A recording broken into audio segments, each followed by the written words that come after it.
గత 10 సంవత్సరాలు ఎంతో బలంగా తెలంగాణ రాజకీయాలను శాసించిన వ్యక్తి. ప్రస్తుతం పరిస్థితులు మొత్తం మారిపోయాయి. ఇప్పుడు బాపు బాపు అన్న వాళ్ళే ఇప్పుడు బాయ్ బాయ్ కేసీఆర్ అని కేసీఆర్ గారికి బాయ్ చెప్పి గులాబీ కండువా తీసివేసి కాంగ్రెస్ లేదా బీజేపీ కండువాలో కప్పుకుంటున్నారు. తెలంగాణ రాష్ట్రం వచ్చిన తర్వాత 2014లో మొదటిసారి ముఖ్యమంత్రిగా కేసీఆర్ గారు బాధ్యతలు తీసుకున్నారు.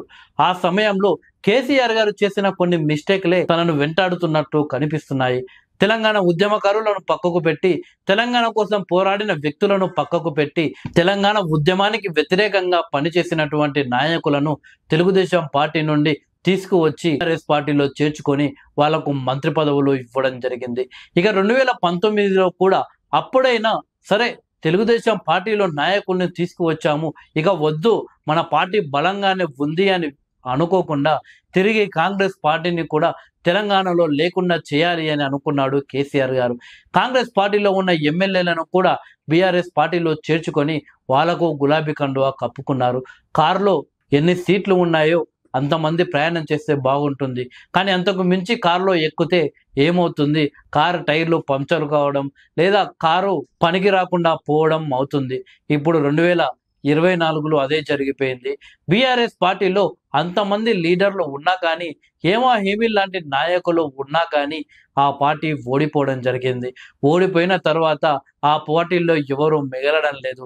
ఆ పార్టీకి గుడ్ బై చెప్పి కాంగ్రెస్ బీజేపీలో చేరుతున్నారు. అయితే తాజాగా బీఆర్ఎస్ పార్టీ ఎమ్మెల్యేలు కాంగ్రెస్ పార్టీలో చేరుతున్న సమయంలో కేసీఆర్ గారు తాజాగా బీఆర్ఎస్ కు సంబంధించిన ఎమ్మెల్యేలతో తమ ఫామ్ హౌస్ లో మీటింగ్ నిర్వహించడం జరిగింది. అయితే ఆ మీటింగ్ కి హైదరాబాద్ కు సంబంధించిన కొందరు ఎమ్మెల్యేలు డుమ్మా కొట్టడం ఆసక్తికరంగా మారింది. ఎవరైతే బీఆర్ఎస్ కి గుడ్ బై చెబుతారో అని సోషల్ మీడియాలో వార్తలు వస్తున్నాయో ఆ ఎమ్మెల్యేలే ఈ మీటింగ్ కి హాజరు కాలేదు. అయితే ఎలాగైనా పార్టీ నుండి మిగిలిన ఎమ్మెల్యేలను పోకుండా కాపాడుకోవాలి, ప్రతిపక్ష హోదాను కాపాడుకోవాలి అని కేసీఆర్ గారు ఆలోచిస్తున్నట్టు తెలుస్తుంది. అందుకే స్వయంగా ఇక హరీష్ అలాగే కేటీఆర్ వల్ల అవ్వట్లేదు, ఇక మనమే రంగంలోకి దిగాలి అని కేసీఆర్ రంగంలోకి దిగినట్టు తెలుస్తుంది. అసెంబ్లీ సమావేశాల నాటికి బీఆర్ఎస్ ఎల్పీని కాంగ్రెస్ లో విలీనం చేసే విధంగా కాంగ్రెస్ ప్లాన్ సిద్ధం చేస్తుంది. చూడాలి మరి కేసీఆర్ ఏ విధంగా అడుగులు వేస్తారో.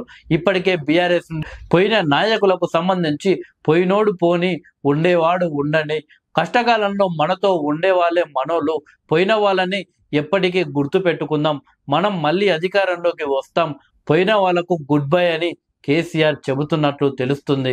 పార్టీ సమీక్ష సమావేశాల్లో కూడా కేసీఆర్ గారు ఇకపై ఉన్న ఎమ్మెల్యేలను కాపాడుకోవాల్సిన అవసరం ఉంది అని బీఆర్ఎస్ అధిష్టానానికి తెలియజేసినట్టు తెలుస్తుంది.